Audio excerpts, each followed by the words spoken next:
So, just focusing on the battery, it's all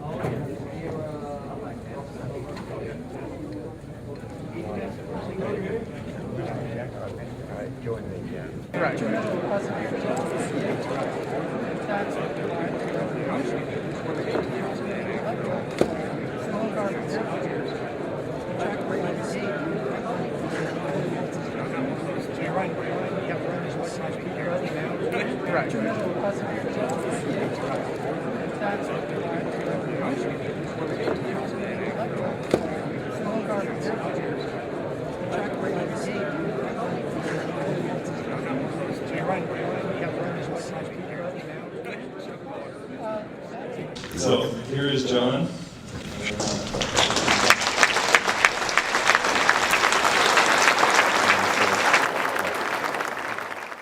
Okay, first of all, first thanks for everybody. Josh, who has worked continuously with his group here. Chuck, all the people from Energetics.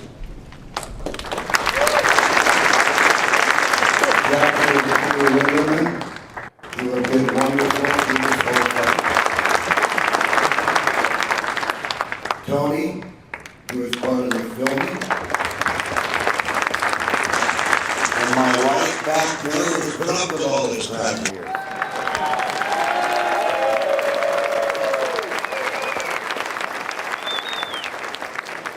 So what I would like to do is I'm going to tell you a little bit about John. You've noticed this forever on the internet site. That's the way I see the magnetic field. Now, I would like to pass around a card, which Jackie Lindemann has, and have everybody sign it for Tom Beard. Can I do that?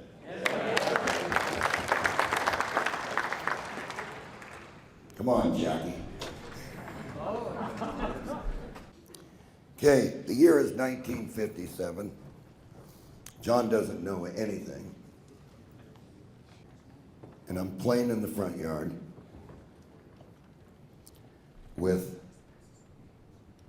my friend. My dad works for Rocketdyne. He's a tube guy, so he only knows tubes. He has two of these in his pocket. That's exactly what it looked like. He says, here boys, what can you do with this? Well, we're 7 years old, what do we know? We know nothing about this. But 3 days later, he was listening to the radio because the power, the device itself, we figured out how to stick two pieces of metal in the ground and power that device, which was a germanium device. So my dad was like a lot of others that worked with him. When this little device came along, you found those engineers pumping gas because you couldn't convince any of them that you needed a heater, whatever a heater is, right? Something you find in a vacuum tube. So ever since that point in time, John has been experimenting with electronics and mechanics and learned a lot of natural laws. Of course, didn't know much until later on in my life. English wasn't one of those. And I just sort of look back now and say, maybe it was better that you didn't just jump right off and get that brainwashed early. Because I look at magnetic fields and I look at these devices all doing a different thing. It's sort of a built-in tuition with me.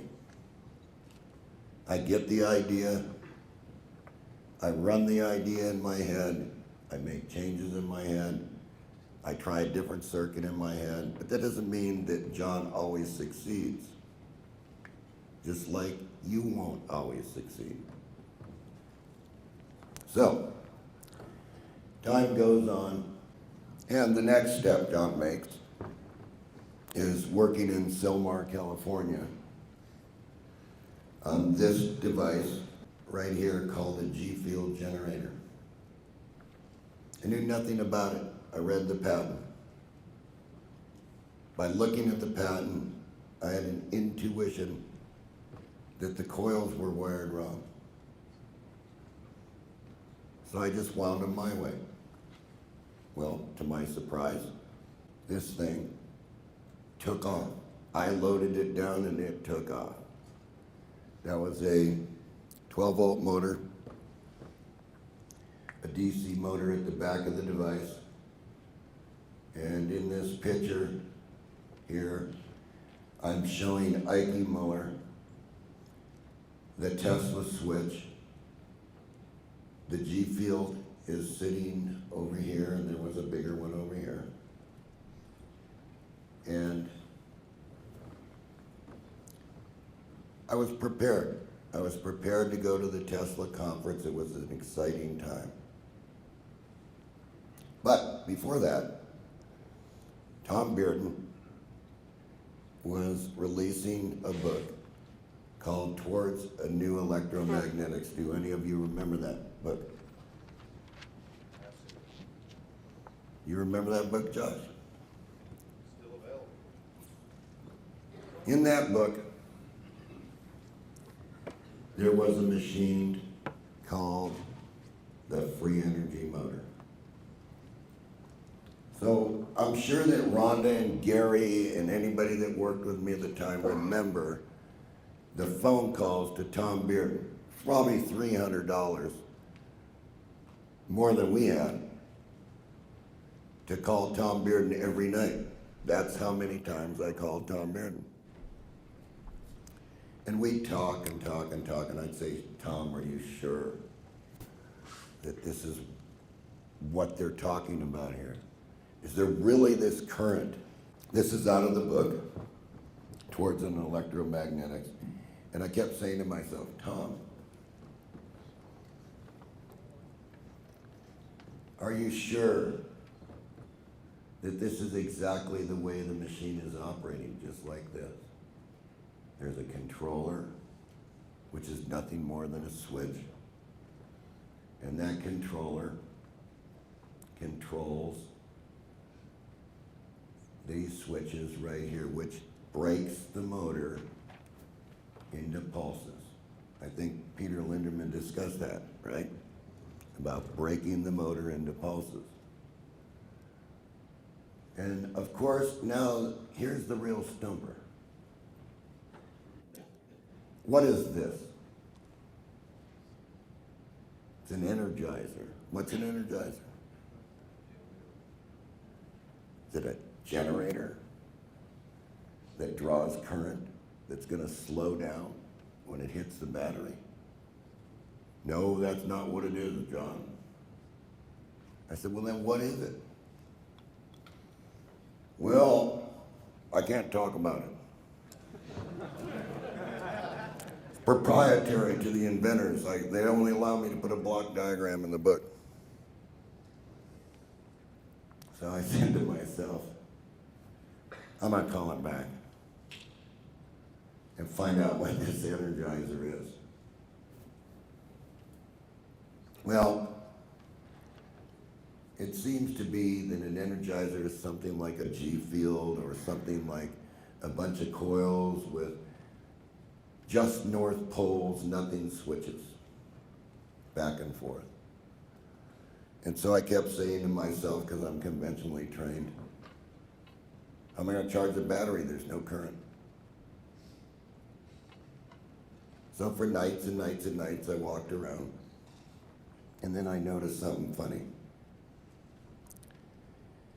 When I was charging the battery with the G field, and the G field got to the correct load, the battery would just boil away and the current would go to nothing. In fact, Peter Linderman came to see me in Sylmar along with an electrical engineer, and I kept trying to point out to the electrical engineer, what's going on in this battery here? Just watch the battery. But of course that wasn't important. You see, even though the battery was charging and there was very little current going to the battery. Well, it is very important because you don't need that current to charge the battery. You just need the potential to move the ions in the battery. So I built this, called up John Ratzlaff at the Tesla Book Company. And he says, well, write a book. So the very first book that's in the book that I signed for you has that first generator in it. So, very secretly, from behind the scenes, Tom Bearden calls me one night and he says, John, the top scientists are talking about it. They've already made them. They work just fine. They can take them up to their cabins, and they don't need to have a solar panel. And believe me, in Idaho, the sun never shines. So, you want something other than a solar panel. Anyway, but this was circulating, and the next thing I knew is John was being invited to the Tesla symposium. But in the meantime, who should be calling me every day, every night? A man by the name of Jim Watson. And he kept asking me questions. John, how'd you get that motor to run? John, how'd you do this? John, how'd you do that? Well, I was right along with you people. I wanted to help the world, but it was 1984. You can't help them.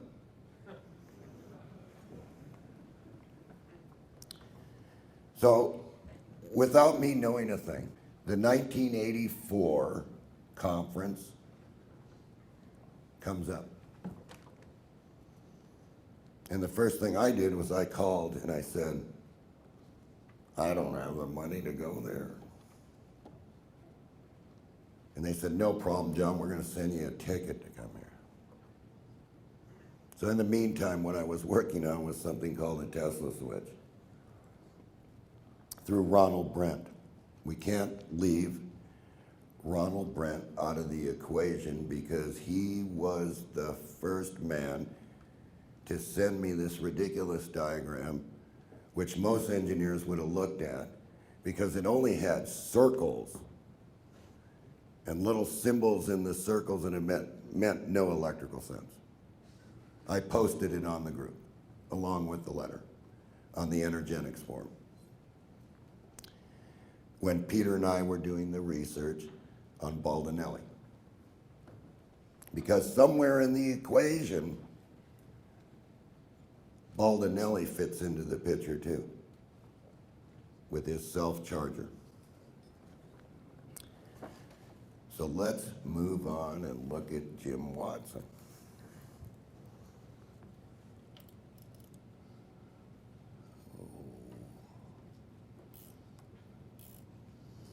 By the way, there is, I think, a picture right here. Just so you know, that was the first G field. Those magnets right there are barium ferrite magnets,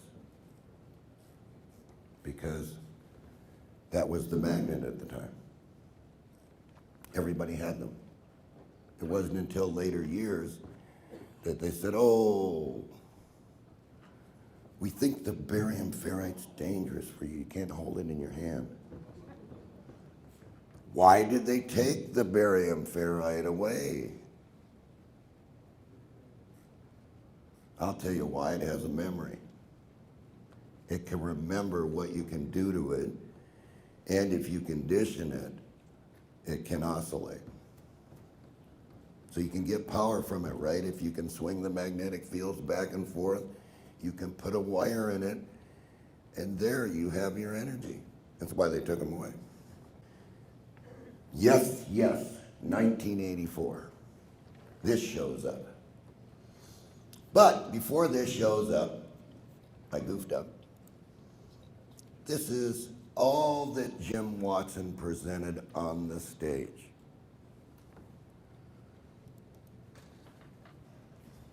That's all he did. He got up on the stage and he put this magnet up there. Like everybody knew what that meant. Nobody knew anything. I said, oh, great picture of a magnet. What am I sitting here for? Here I am, I built this box, and I'm going to get up there and I'm going to talk on this box. And I got to look at this magnet. And wait. Hurry up and wait, just like in the military. So, thinking to myself, God, there must be a reason why he's got that magnet up there. But I didn't get the answer, and nobody got the answer from Jim Watson about the machine. He just got up on stage. See, he had been secretly building these machines. And he wasn't about to tell anybody about any of this. Somebody had given him, he was an auto mechanic. He had 2 little kids and a nice wife. And he wanted to do this. So he builds the machine. Doesn't tell anybody, doesn't tell Tom Bearden, doesn't tell John, doesn't tell anybody that he worked with. So the saying goes, loose lips sink ships. You'll notice these 2 machines. There's something different about these 2 machines. Notice this machine. And notice this machine. Now, can I ask a question to the audience? What do you see different between the 2 machines? Between this machine and this machine? What?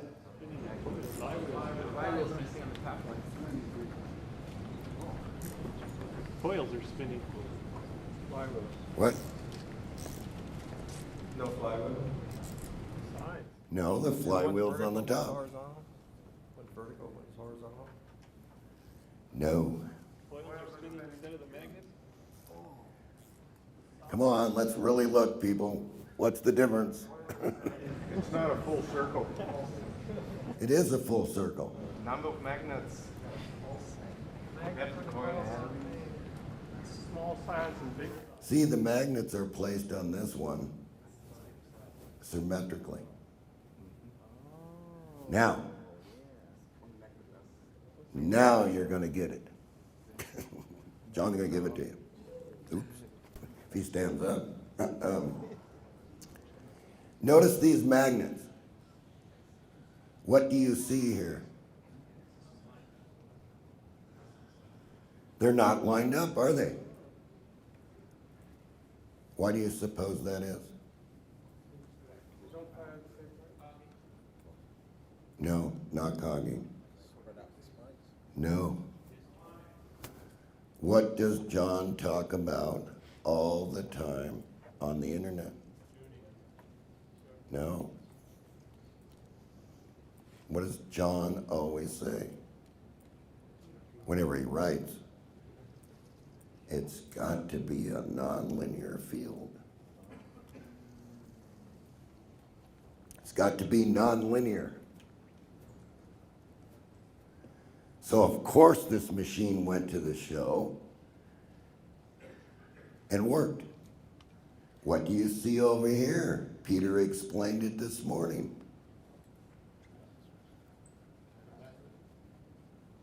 Capacitor dump. What do you see here? A mass. Okay, so what Jim Watson did was he got up on stage, he pushed the button, and that jet aircraft motor wound that flywheel up. After that, the trickery begins. You know how I know the trickery begins? I invented it.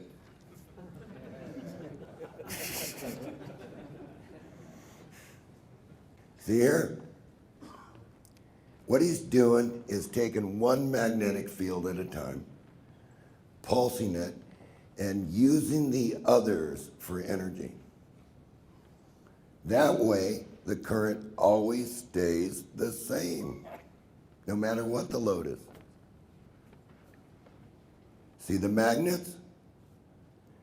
Barium ferrite. They remember what you do to them. Are you ready for the mind blower? Barium ferrite on the other side of that wheel. Ooh, get the white robes out. Just missing the girl with the blonde hair. Anyway, that is what's rotating this machine in front of you with no current. Look at the shape of the magnets. They are pie-shaped. Why did John have them cut in a pie shape? So you would have one magnetic field on the top that was nonlinear from the magnetic field on the bottom. Ring the bell twice and the energy appears and the machine rotates. No trick. Been running all day like that. You go flip the switch. Look at the battery. Look at both batteries. Take one out, bring it to your table, short it out, see if it's got any power. So, we move on to this machine. But we must not leave out the guy at the Coral Castle. Oh no, my God. There's Ed's generator. But what is Ed's generator? Does anybody know?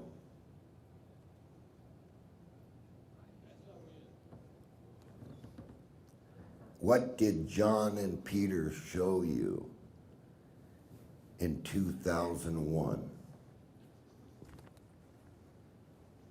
I was proud. I was holding the switch. And the lights were on.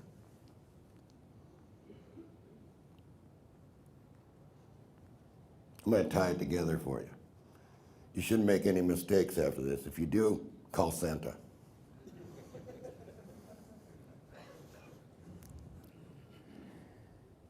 See this pole? And this pole, and this pole, and this pole, and this pole. Ed Leedskalnin made super poles.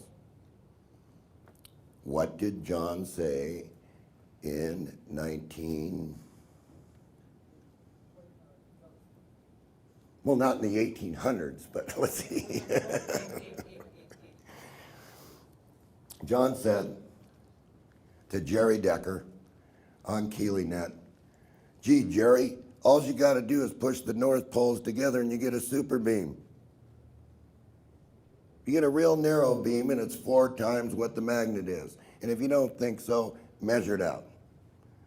Do your own measurements. That's what that is, right there. But it's at the Coral Castle. And it has no practical value because nobody knows what the machine is. And why don't they know what the machine is? You're not allowed to know. Because the government don't know. And if they do know, it's in Hangar 18. Go look.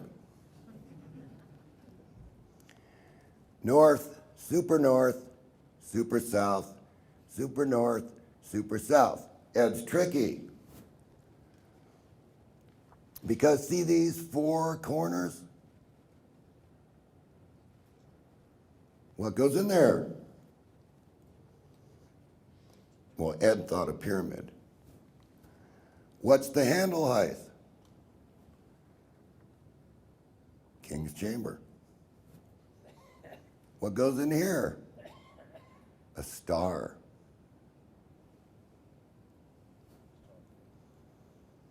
Every Jewish person that's in the room should know what that star is. It's the Star of David. What did John do over here?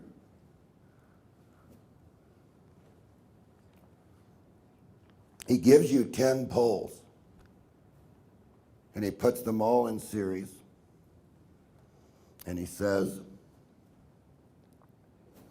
gee, Tom Bieran's got a nice website, and on that website, he's got a pair of the astronaut's boots.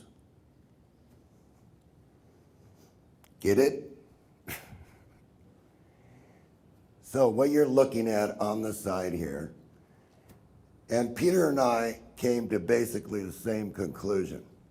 It takes 42 foot-pounds of torque to go through the magnetic locks on the machine.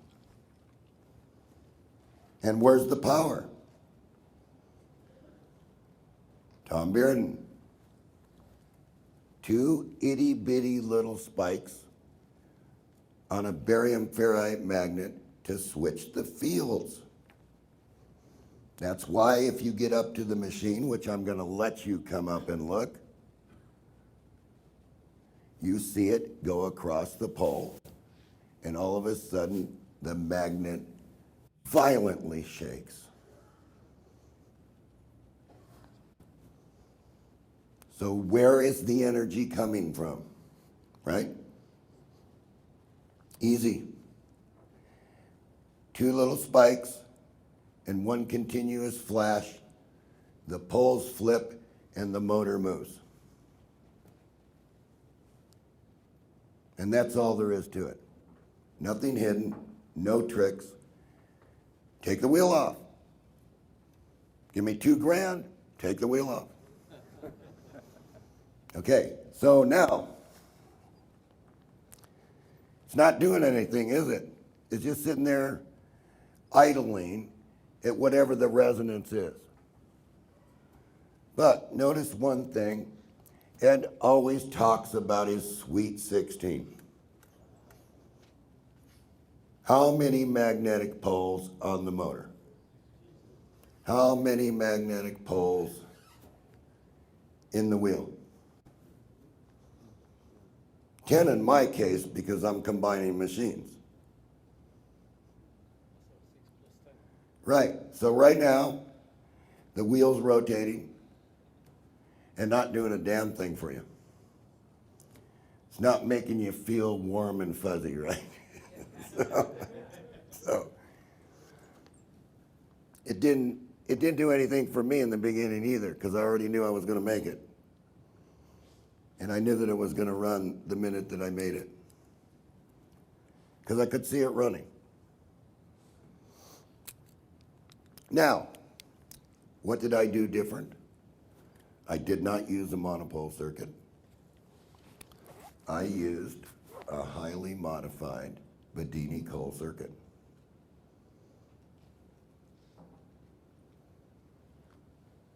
See, Peter and I go back a little bit. We worked together. We figured all this stuff out. We tried to present it, but you know what? When you go on a group and they violently beat the inventor and nobody controls the ones doing it, you know what the inventor does? Later, bud. And then, of course, they try to get the inventor back by saying, I was only fed table scraps. It's true. That's all I would give him after that, is table scraps. So, shall we run it?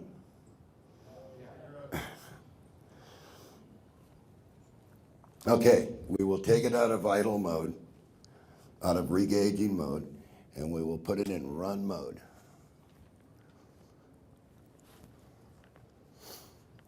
Notice the meters. That meter there is the current that the machine is using, and it's going to follow exactly what Peter told you this morning. As the wheel rotates to 18.5 RPMs, if we're lucky, it has not been using the batteries this whole time, but when the green light's on, it's using the batteries. However, those batteries over on this side are now at full boil, whether you want to believe that or not. There's 36 volts there. You will probably go up there and measure 45. Now, how do you tell? You don't just use a voltmeter. You use a voltmeter that draws something. So if you put the switch up, you can see where, I'm going to let you come up one at a single file, and I'll move the switch for you so you can see it. So we just take this tape down.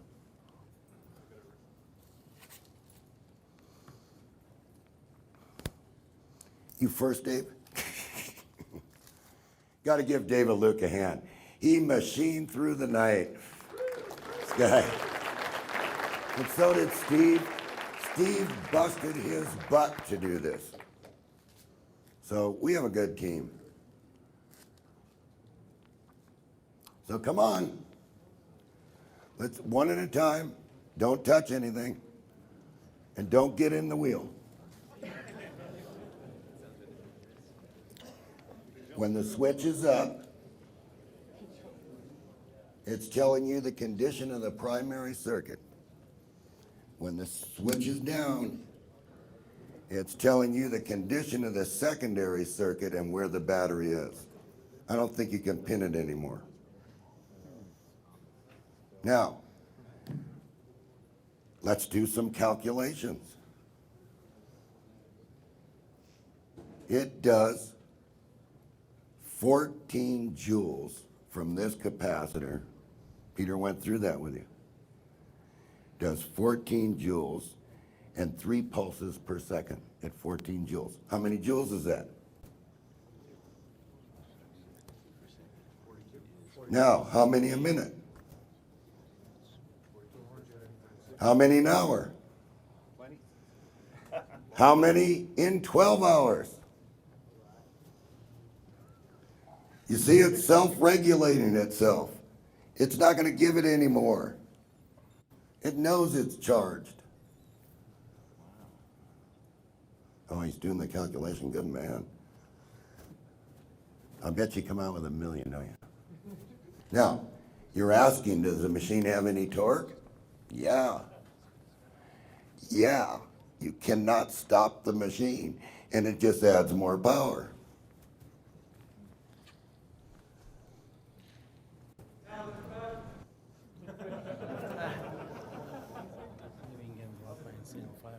Okay, so let's come by one. And you can view the meters. You can feel the airflow. The wheel weighs about between 250 and 3, maybe 400 pounds. And you can feel the air. Air conditioning.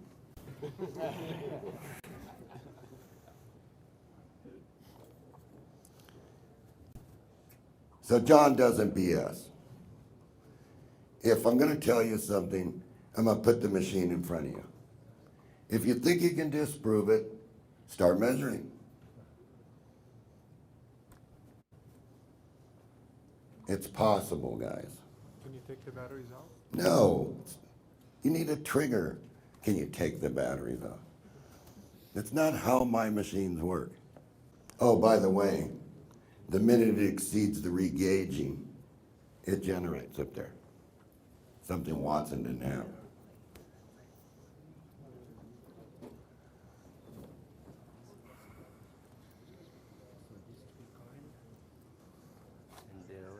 There's 3 coils. The first coil in the center is the master at 200 pounds. No trigger.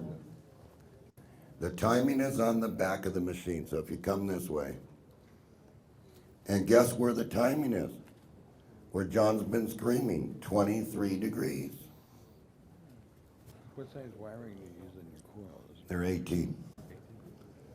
Multiple times. Yeah.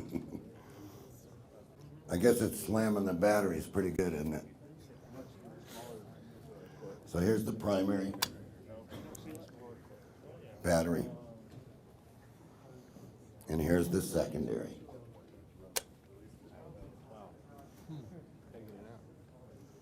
Bet. Because it wants more battery. But to prove the point, I put small batteries on it for you. I knew I was going to get the question, what's in the boxes? There's a hidden power source. So you know what? I brought a drill with a cutter. Now, don't John touch the switches because there may be some psychic. All you do is down. The center is off and it goes back to rotation mode on the meter. See, the center is off because that's a hot wire meter. That draws current from the battery. So if there's any surface charge in the battery, you want the meter to read correctly. You don't want to deal in surface charges. And then I'll explain another thing about Watson after this. Yeah. So up is the primaries. Yeah, we got a lot of people. Let's keep going. And down is the secondaries. And we'll run it faster when It's not going to go any faster. It's limited. Watch your head when you're walking around that end. Yes. It will knock you out. Well, we'll do better knock you out. We'll implant a magnet for you. Go ahead, grab the shaft. I don't care. Rick. You know what happened to you last time. You're going to rip your skin off. It's sharp. Don't do it, Rick. It just keeps adding power. I did. When I was first tuning it, I said to myself, John, yeah, myself, right? There's a self somewhere, right? I said, gee, I want to see which way this wheel's going to rotate. So without thinking about it, or just wanted to know, grabbed the battery, grabbed the coil by the 2 leads, put it across the battery, but when I let go, woo, my arms ached for 2 days. Yeah. Nothing else will ache, right? Oh, by the way, when you're walking around the machine, notice all the nonlinear things about the machine. Now, you're all asking the question, right? Well, what happens when the primary goes down? Nothing. It's been running on dead batteries all morning long.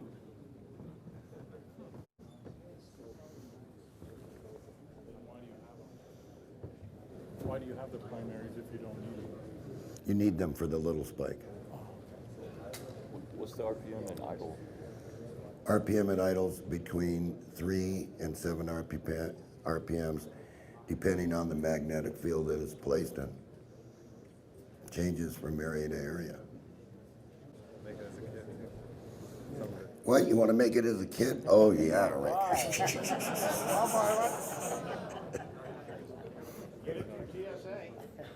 No, actually, you can build that. An interesting experiment for you. 2 record turntables, identical. One stationary, one swung. A platform door roll at the top, and 2 identical small platforms. One with a moving turntable goes a lot faster. Yes, yes, because of the magnetic field spin.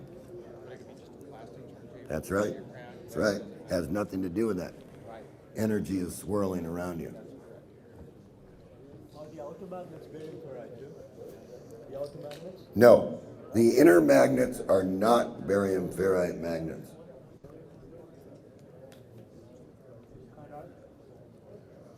Regular strontium magnets. And you see the metal plate that's underneath the coil? I tuned that plate to shape the magnetic field. So if you bring the plate upward, you close the vortex of the magnetic field down. If you bring them outward, you open the zero portion of that field. It's well thought out.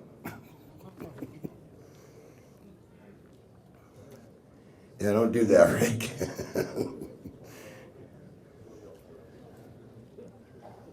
You can actually see them moving when the magnetic field goes by, because what I want is I want to bring out the stream, the magnetic field stream, so that I can ride that as the magnetic field goes up.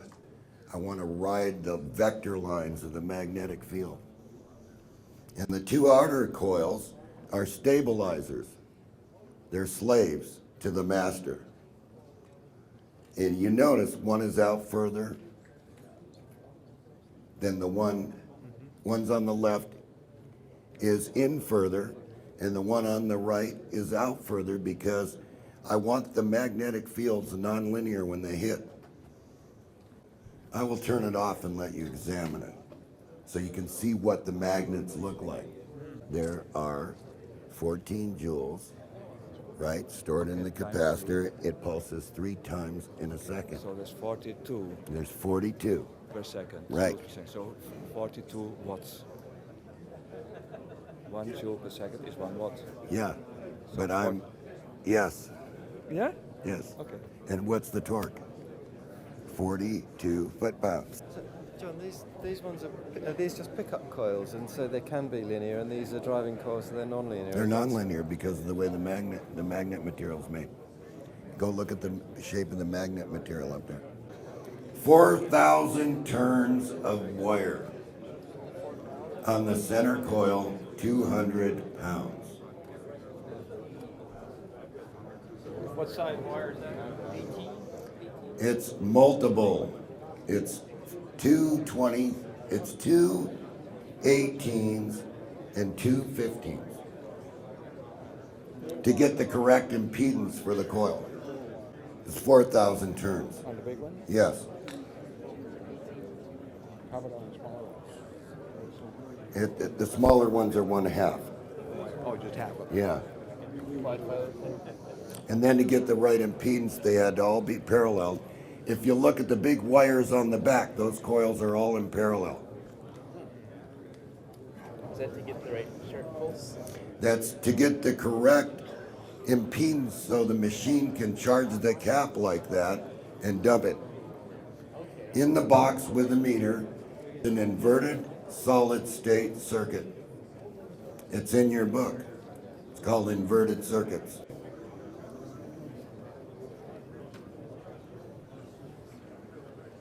Now, the magnets on the back are your wheel magnets up on the outside. Those are perimeter magnets.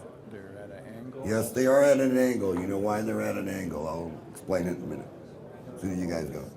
You got 11 pie shafts or 10 behind that plate? 10. 10. So they do line up. Yes, they do. But they're non-linear. Actually, they don't line up because if I put it in the magnetic lock, they're exactly in the center of the spokes. They are. Yes. I will turn it off and let you examine it so you can see what the magnets look like. I'm going to get into that when you're through the linings.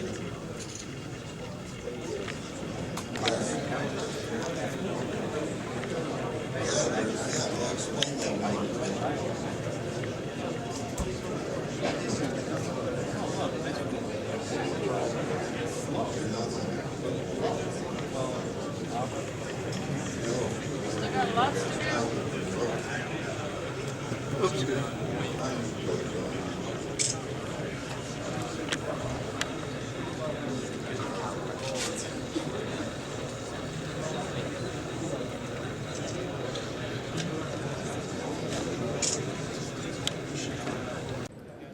Okay. What's John talking about? The pie-shaped magnets in this plate.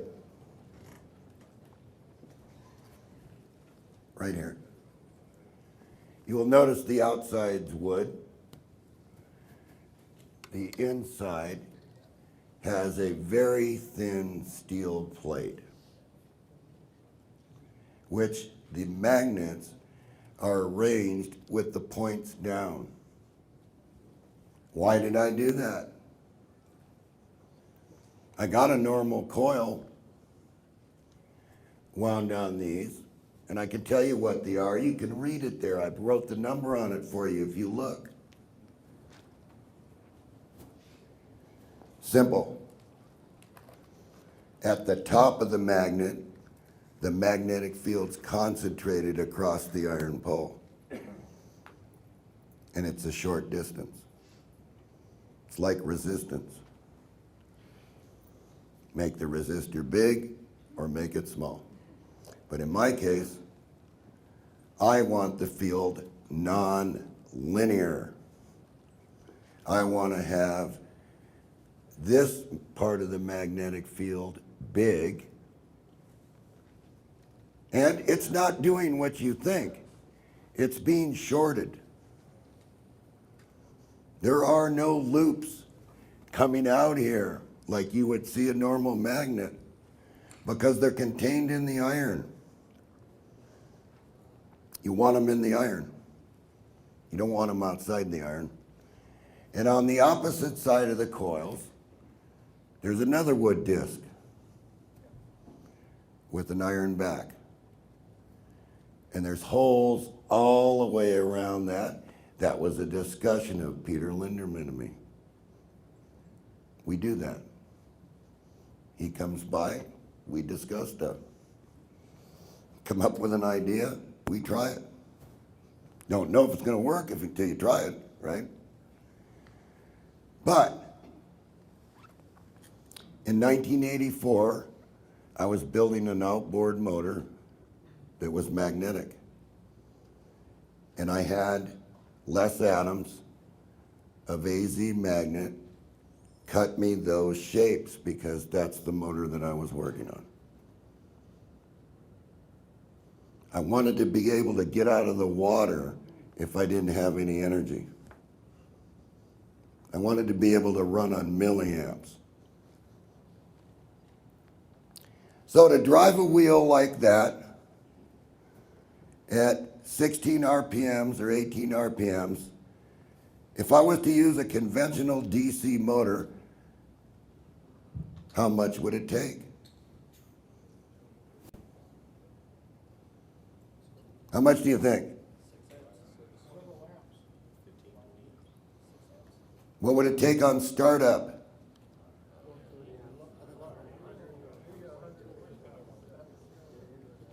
Well, you started that on 5 and you were running at 1.1 or 1.6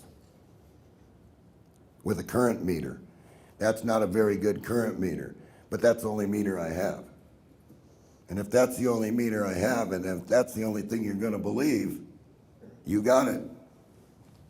They sell them everywhere. Don't blame it on John. So you've got those 2 meters. And if those batteries on that side, and if you don't believe me, Rick will switch the batteries for you.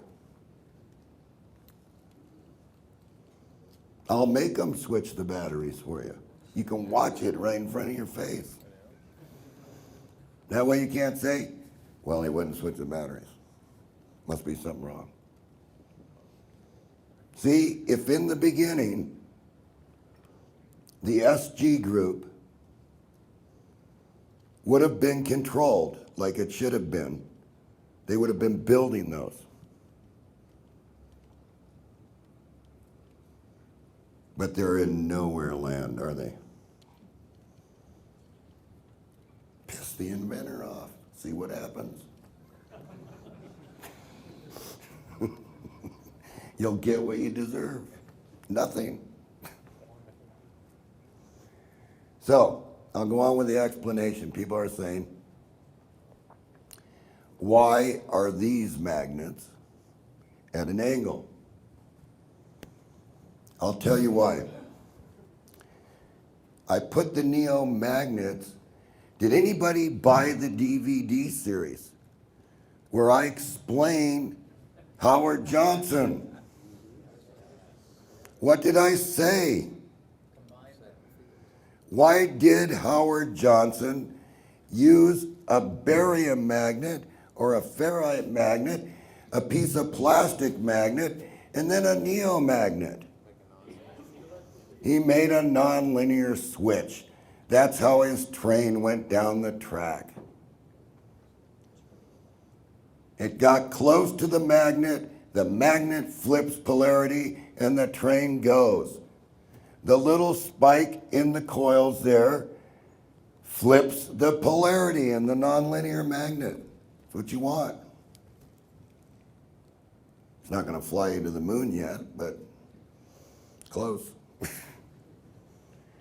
So what I did was I watched the wheel run, and I said, that's not quite what I want.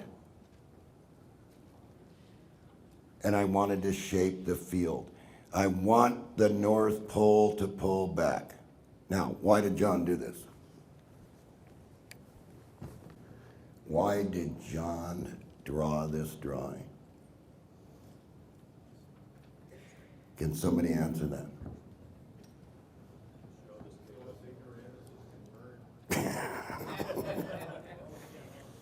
Because this is the way I see the magnetic fields, and when I measured them out, this is what I got. On a monopole motor, all north poles are out, because in my head, why do you need a south pole? You don't need to switch anything. Why would you want to switch it unless you wanted some torque or something? But I'm not looking for that. I'm looking for the current that Tom talked about in 1984. What is that current? Phi. Nothing there. No electrons. The absence of all electrons.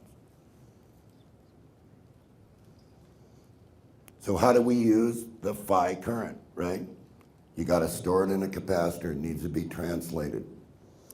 You store it in the capacitor, like Peter said in his little demonstration, and you dump it at the right time. And you recharge it when the motor's off. Don't forget that little trick. Or you keep draining current from the primary. Tom Bearden was very precise when he said to all you people, it's a step charge. It's like John climbing these steps. I can't get it any simpler. I'm filling the water tank. Now I can jump off and get hurt. Why did I make the circuits the way I made them? Because I wanted the water tank half full. It's not as hard to fill up the tank if it's half full. That's where it goes. It can only drop down to 36 volts. So guess what that makes possible? What do you think? 100% switch now we're talking about. But 100% recovery, right, Peter? It makes an SCR possible. It makes it reverse. That's what's in that box, is a FET switch backwards in the circuit. Why? Because the Zener diodes switch it for me.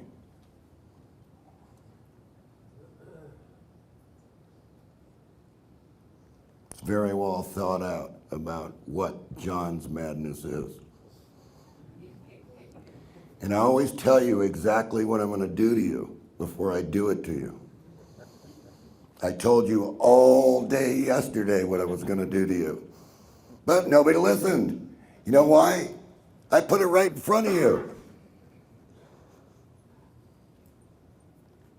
You have to think about why I do things the way I do them. If I tell you the truth, you won't believe me. You're looking for a lie. So my theory is, I'm going to put it right in front of your face and say, there it is. You can go over there and disconnect the box and take the box and examine the box. I brought a hole saw if you want to cut a hole in the box. I was prepared for all this. I knew everything that you would say. Why? I've talked to thousands of people on the internet. They all say the same thing, can't work. I know what your circuit is. This doesn't do it that way. This does it that way.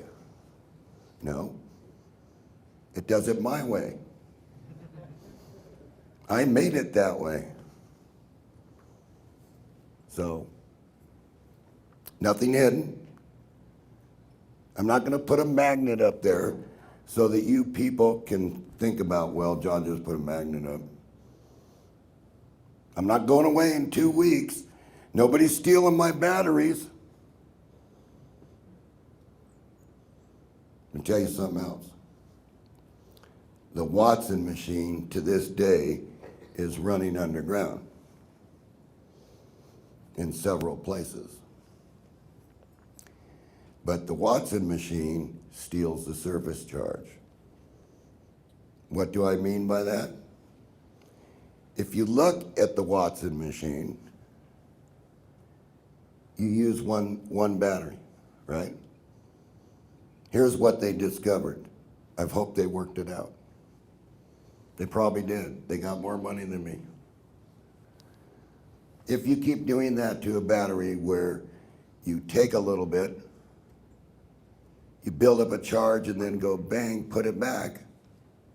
What does it do, Peter? It crystallizes it. That's what they were looking for. Crystals in the battery plates. You know why? It turns into BBs. You can shake it like a maraca. That's why I do it that way. I solve the problem at my level, not theirs. I have always split my batteries because Peter and I discovered a long time ago, Peter was involved. Credits due where credits due. What was involved was you can't take power from a battery while you're trying to recharge it. Doesn't work. Oh, my car works. Of course. You got 400 horsepower sitting under the hood and the alternator's running everything and not doing nothing to the battery. It's just sitting there.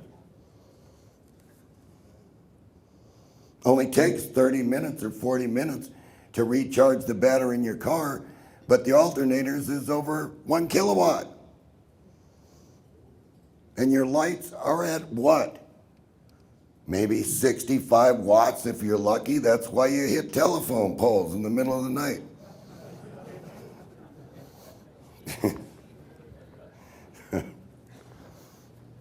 So let's see what else we can play with. There's a good one.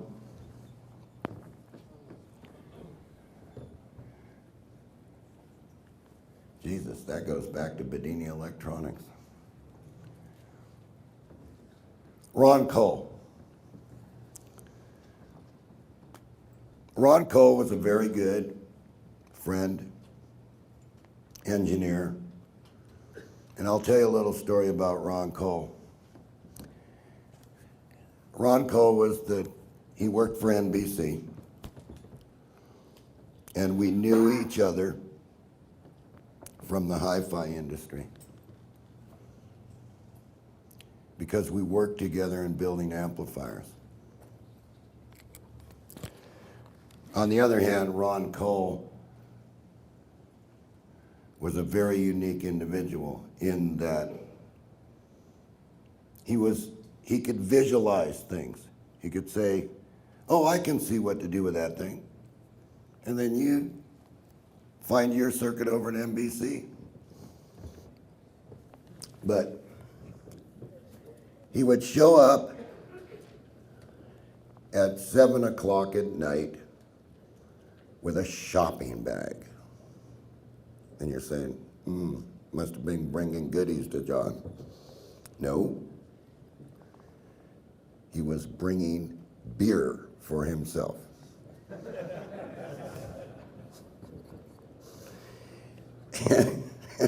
And we're talking about 12 packs.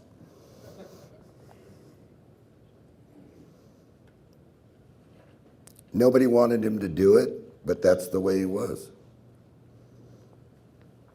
So basically what happened to Ron Cole, as happens to everybody that drinks, sooner or later, the liver goes out.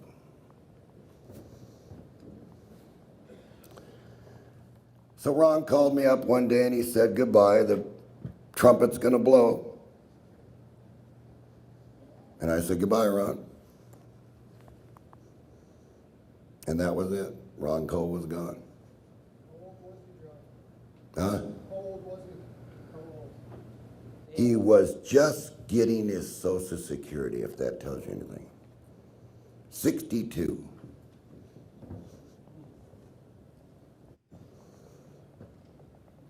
His wife called me and said, John, do you want to come down here? Is there anything that you want of Ron's? I said, no. It's all here. It's all up here.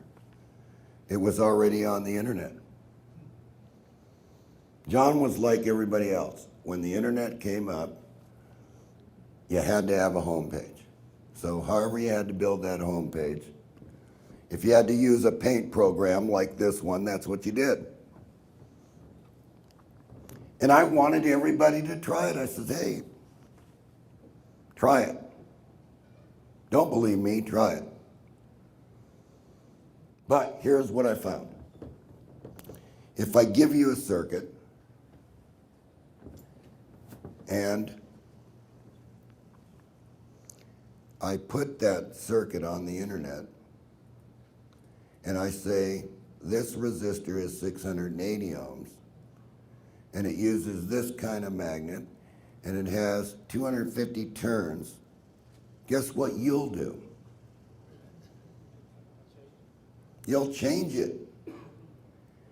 So you will never get the results that I get because you didn't do it like me. When I said, this is the way I did it, of course, if it wouldn't have been for Peter, I would never learn how to spell anything anyway. So I would still be going went there instead of gone there. So the thing is, if I give you something and I say it's done this way, by all means, man, do it that way the first time. Then, once you discover whether you like the way it works or not, change it.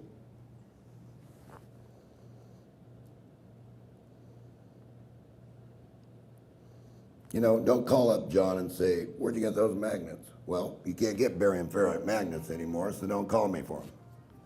Don't call Rick for them, because you're not going to get them. It does not have to be barium ferrite. It was an experiment of mine. Just to see what would happen. And it worked. Didn't have to spin it around with your finger like he's doing over here. See that?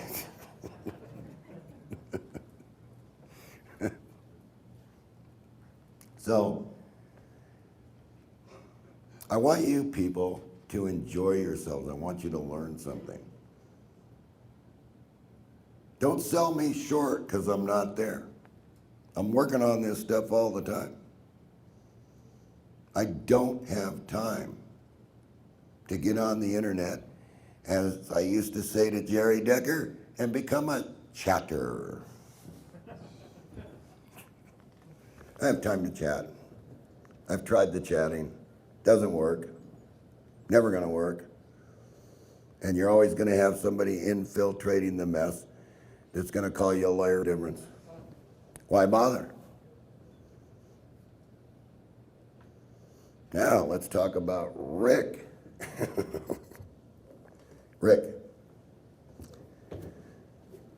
Rick was the only guy that ever allowed you people to get these kids. John couldn't do it. John didn't have any money. I could never do it. Yeah, I can draw a circuit and build a little AM radio to listen to a station when they turn off my electric. But that's about what I could do. I never had any money. I was always scraping for money like most people that do these kind of things do. You scrape for money. And believe me, the powers to be know you're scraping for money. So you need to learn this. You need to know what energy is. I think it should be taught in grade school, like Shawnee did.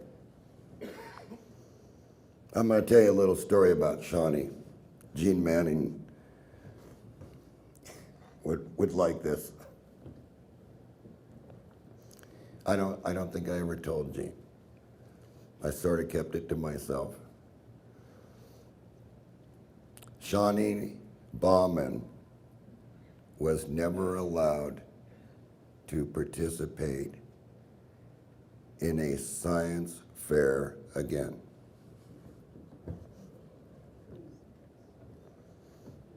She tried it the second year, and they kicked her out. Why? It intimidated the teachers. Figure this out.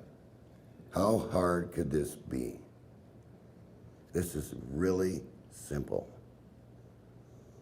If you take one magnet and put it on a wheel, and you hook up the battery with just a clip lead, you can see the wheel moves. If you wait for the magnet to come around again and hit it just at the right time, the wheel goes, doesn't it? But where does the wheel go? The wheel goes past center of the pole. And just think, when you take that clip lead off, if you had a diode there to catch it, to bring it back to another battery that went back to the positive part, you'd be charging the other battery for free. What's so hard about that? That's like really simple.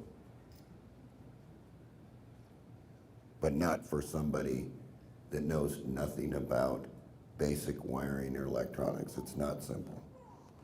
You will scratch your head. You'll say, I only know what the plus is, like Gary back there, right, Gary? He'll tell you. I see the plus on the battery. I know the red lead goes there. The black one goes on the other one. That's it. It either works or doesn't. But Rick, on the other hand, plugged away on this group. I know, I talked to his wife.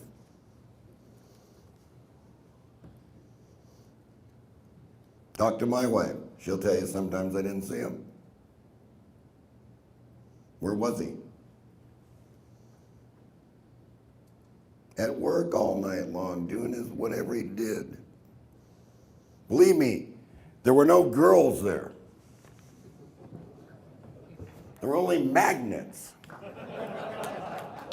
and whirling motors and buzzing speakers. That's all there was. So I guess everybody knew where I was. Oh, John, yeah, he's up. It's 2 o'clock in the morning. The lights are on. What's he doing tonight? Like going into Mr. Wizard's laboratory. What do you do with that?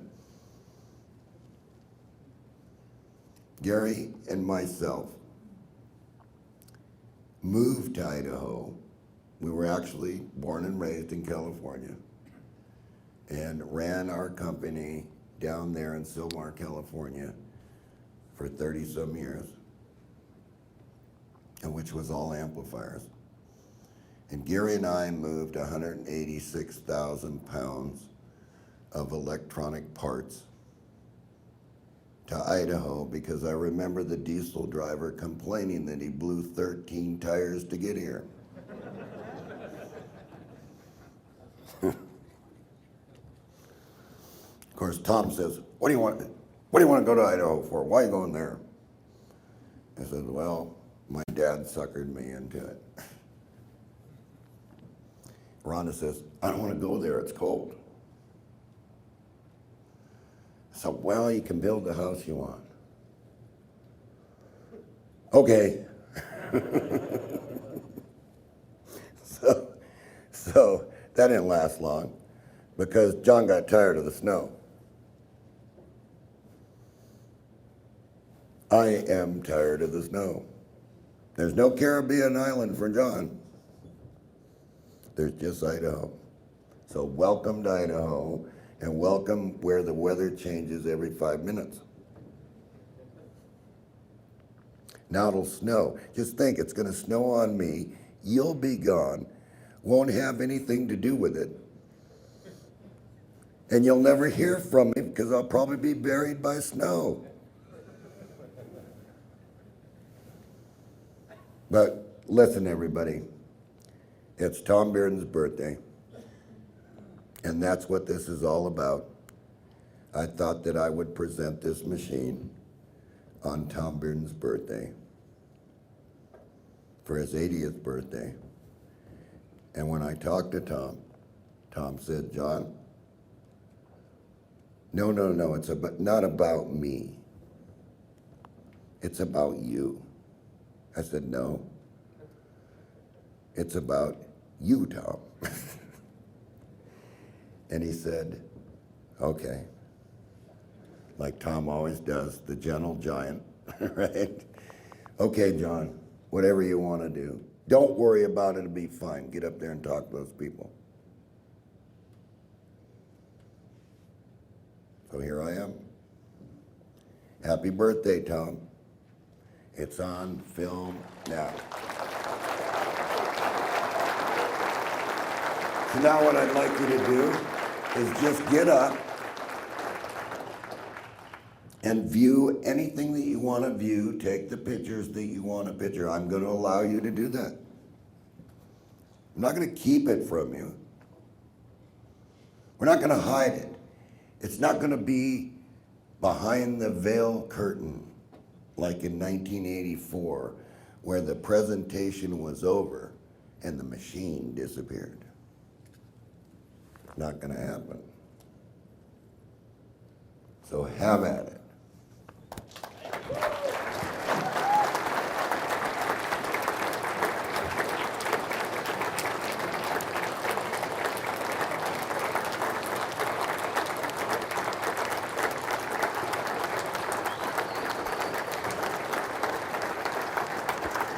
Is that good? You did it. I said we've done it. Was that good, Jeff? You're outstanding, John. Outstanding. This side. Actually, get them out of there. I want to take these up. All these colors here. I'm going to get that one right.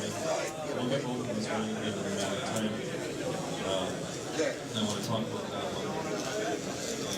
It's a lever. Like you're out in the garden. What kind of sound?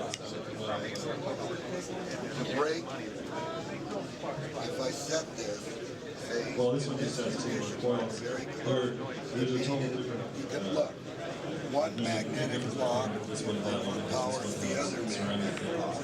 deal. Okay, this is what it is. This is the same thing as that.